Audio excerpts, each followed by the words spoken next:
ഏതാനും ദിവസത്തെ ഇടവേളകൾക്ക് ശേഷം വീണ്ടും നമ്മളെ ഇൻ്റർനാഷണൽ ബ്രേക്ക് രാജ്യാന്തര ഫുട്ബോൾ മത്സരങ്ങളൊക്കെ വരികയാണല്ലോ അല്ലേ. അതിലിപ്പോൾ ബ്രസീലിനെ സംബന്ധിച്ചിടത്തോളം പിന്നെ 1-2 മത്സരങ്ങളാണ് ഇതിലുള്ളത്, വേൾഡ് കപ്പ് യോഗ്യതാ മത്സരങ്ങൾ.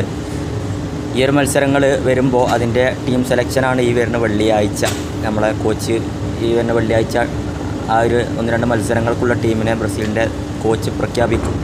ഈ ഒരു സ്ക്വാഡിലേക്ക് നമ്മളെ ബ്രസീലിൻ്റെ സൂപ്പർ താരം നെയ്മർ ജൂനിയർ ഉണ്ടാകുമോ എന്നുള്ള കാര്യങ്ങളാണ് ഇപ്പോൾ നമ്മൾ ഉറ്റുനോക്കുന്ന കാര്യം. അപ്പോൾ ബ്രസീൽ ഫാൻസിനെ സംബന്ധിച്ചിടത്തോളം നെയ്മർ ഉണ്ടാവില്ല നിർബന്ധമാണ്. ബ്രസീൽ ഫാൻസ് ഉറ്റുനോക്കുന്നതും നെയ്മറിന് എടുക്കോ ഇല്ലേ എന്നുള്ള കാര്യത്തിലാണ്.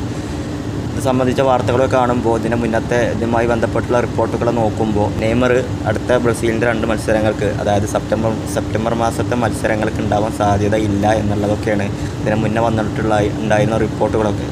കാരണം നിലവിലിപ്പോൾ അദ്ദേഹം ക്ലബിൻ്റെ കൂടെയാണ് ഉള്ളത്. അതിൻ്റെ ഭാഗമായിട്ടുള്ള ടീമിലേക്കുള്ള അത്രയും മാസങ്ങളോളം പരിക്ക് പറ്റി പുറത്തു നിന്നിട്ട് അതിൻ്റെ റിക്കവറിങ്ങും അതുപോലെ തിരിച്ചു വരാനുള്ള കഠിനമായിട്ടുള്ള പരിശീലനവും കാര്യങ്ങളൊക്കെ നടന്നുകൊണ്ടിരിക്കുകയാണ് അദ്ദേഹത്തിന്. ഇതുവരെ കളത്തിന് ഇറങ്ങിയിട്ടില്ല. അപ്പോൾ കളത്തിന് ഇറങ്ങുമ്പോൾ തന്നെ മിക്കവാറും പെട്ടെന്ന് ബ്രസീൽ നാഷണൽ ടീമിൻ്റെ മത്സരം വരുമ്പോൾ അതിലേക്ക് സെലക്ട് ചെയ്തിട്ട് മത്സരത്തിന് ഇറക്കാൻ സാധ്യത കമ്മിയാണ്. ഒരു 99% കമ്മിയാണെന്ന് തന്നെ വേണമെങ്കിൽ പറയേണ്ടി വരും. മിക്കവാറും അദ്ദേഹം ക്ലബിൻ്റെ കൂടെ തന്നെ തുടർന്നുകൊണ്ട് ഒന്നുകൂടി പരിശീലനം കാര്യങ്ങളൊക്കെ ഉഷാറാക്കിയിട്ട് ക്ലബിന് വേണ്ടിയിട്ട് ആദ്യം ഇറങ്ങാനായിരിക്കും സാധ്യത. തുടർന്ന് അതിൻ്റെ മേലത്തെ മാസങ്ങളിലൊക്കെ വരുന്ന ബ്രസീലിൻ്റെ മത്സരങ്ങളിലൊക്കെ ഉണ്ടാവാൻ സാധ്യതയുണ്ട്. ഒരുപാട് മാസങ്ങളിപ്പോൾ അദ്ദേഹത്തിന് നഷ്ടമായി. ഈ ഇപ്പോൾ ലാസ്റ്റ് ഇപ്പോൾ നിലവിലുള്ള ഈ പരിക്ക് മുക്തനാവാൻ വേണ്ടിയിട്ട് മാത്രമല്ല, അതിൻ്റെ മുന്നേയും ഒരുപാട് വർഷങ്ങൾ അദ്ദേഹത്തിന് കരിയറിൽ നഷ്ടപ്പെട്ട്, അത്രയും നല്ലൊരു താരത്തിൻ്റെ കരിയർ പരിക്ക് കാരണം നഷ്ടപ്പെടാമെന്നൊക്കെ പറയുമ്പോൾ നമുക്ക് ചിന്തിക്കാൻ പോലും വയ്യ. നമ്മളെ റൊണാൾഡോ നേൻ്റെ ഒക്കെ മാറിയാണല്ലേ.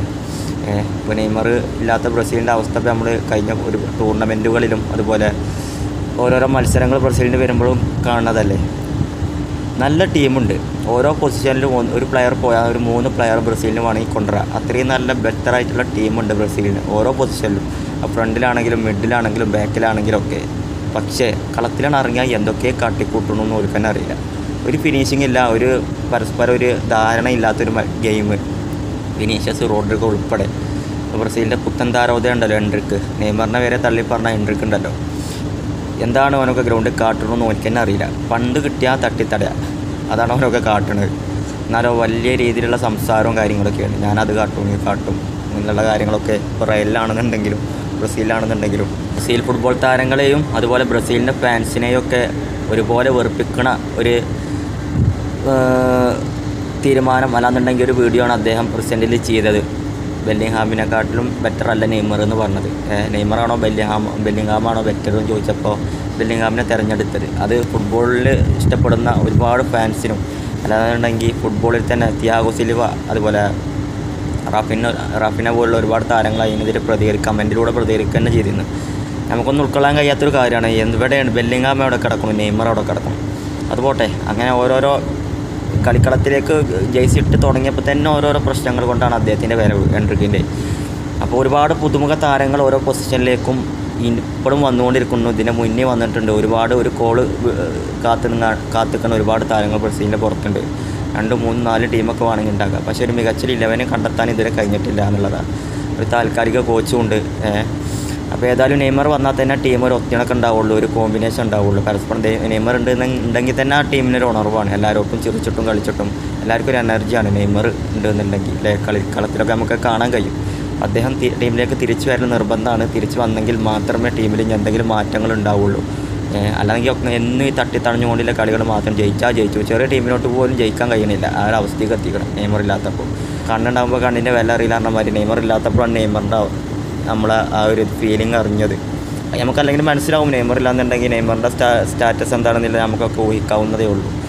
അപ്പോൾ ഏതായാലും വിനീഷ്യസ്, റോഡ്രിഗോ, എൻട്രിക്ക് പോലുള്ള ഒരുപാട് ലോകോത്തര യൂറോപ്പിലെ മികച്ച ക്ലബ്ബുകളിൽ കളിക്കുന്ന താരങ്ങളുണ്ടായിട്ടും അത് ഫ്രണ്ടിലാണെങ്കിലും ബാക്കിലാണെങ്കിലും മിഡിലാണെങ്കിലും ഒക്കെ ഉണ്ടെങ്കിലും നമ്മുടെ ടീം ഒരു മികച്ചൊരു 11 ഇതുവരെ കണ്ടെത്താൻ കഴിഞ്ഞിട്ടില്ല. ബ്രസീലിന് മികച്ചൊരു 11 ഇതുവരെ കണ്ടെത്താൻ കഴിഞ്ഞിട്ടില്ല. അതിൻ്റെ പോരായ്മയൊക്കെയാണ് ഓരോ മത്സരങ്ങൾ വരുമ്പോൾ കാണുന്നത്. അപ്പോൾ ഏതായാലും സെപ്റ്റംബറിൽ 1-2 മത്സരങ്ങളാണുള്ളത്. ഇതിലേക്കുള്ള ടീമിലേക്ക് മിക്കവാറും നെയ്മർ വിളിക്കാൻ സാധ്യത കമ്മിയാണ് അദ്ദേഹത്തിൻ്റെ നിലവിലുള്ള അവസ്ഥയൊക്കെ വെച്ച് നോക്കുമ്പോൾ.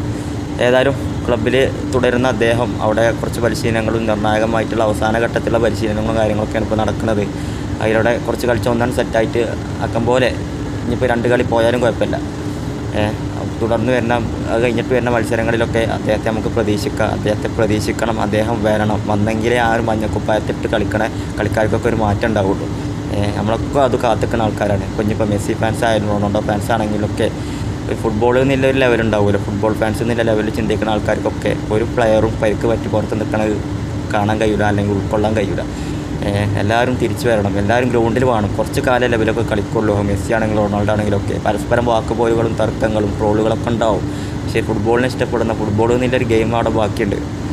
അത് വരുമ്പോൾ അല്ലെങ്കിൽ അതിൻ്റെ രീതിയിൽ സംസാരിക്കുമ്പോൾ ഫുട്ബോളൊക്കെ ഒരു മനുഷ്യത്വമുള്ള അല്ലെങ്കിൽ നമ്മളൊക്കെ ഇഷ്ടപ്പെടുന്നൊരു ഗെയിമും അല്ലാന്നുണ്ടെങ്കിൽ നമുക്കൊക്കെ ഒരിക്കലും ഒരു താരവും അല്ലെങ്കിൽ ഒരു ടീമിന് തള്ളിപ്പറയാൻ പറ്റാത്തൊരു സാഹചര്യമൊക്കെ ഉള്ളൊരു ഗെയിമാണ് ഫുട്ബോൾ.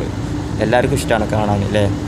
ട്രോളുകളും കളിയാക്കളികളും ഒക്കെ വേണം. അത് അല്ലാന്നുണ്ടെങ്കിൽ മത്സരത്തിൻ്റെ ഫൈനൽ വിസിൽ ഊതുമ്പോൾ തന്നെ അതിൻ്റെ രസം പോയില്ല. ട്രോളുകൾ വേണം, കളിയാക്കൽ വേണം. റൊണാൾഡോ ഫാൻസ് മെസ്സിനാണെങ്കിലും നെയ്മറിനാണെങ്കിലും, മെസ്സി ഫാൻസ് തിരിച്ച് ബ്രസീലിനെ, അങ്ങനെയൊക്കെ പരസ്പരം അങ്ങോട്ടും ഇങ്ങോട്ടും അത് സ്ഥിരമായിട്ട് വേണം. അത് ഒപ്പം തോളിൽ കൈയിട്ട് നടക്കുന്ന ആൾക്കാർ വരെ ചെയ്യണം. അല്ലാന്നുണ്ടെങ്കിൽ ഫൈനൽ വിസിൽ ഊതുന്നതോടുകൂടി ഇതിൻ്റെയൊക്കെ രസം പോയി. അപ്പോൾ ഏതായാലും നെയ്മർ തിരിച്ചു വരാൻ വേണ്ടി കാത്തിക്കാണ് ബ്രസീൽ ഫാൻസിൽ ഉൾപ്പെടെയുള്ള മറ്റു എല്ലാ ഫുട്ബോളിനെ ഇഷ്ടപ്പെടുന്ന ആളുകളും. അദ്ദേഹം വരണം. എന്നെങ്കിൽ മാത്രമേ ബ്രസീലിന് ഉണർവുണ്ടാവുള്ളൂ. അത് നമുക്ക് പല മത്സരങ്ങളിൽ നിന്നും അല്ലെങ്കിൽ കഴിഞ്ഞ ടൂർണമെൻറ്റുകളിൽ നിന്നൊക്കെ നമ്മൾ നേരിട്ട് കണ്ട കാര്യമാണ്.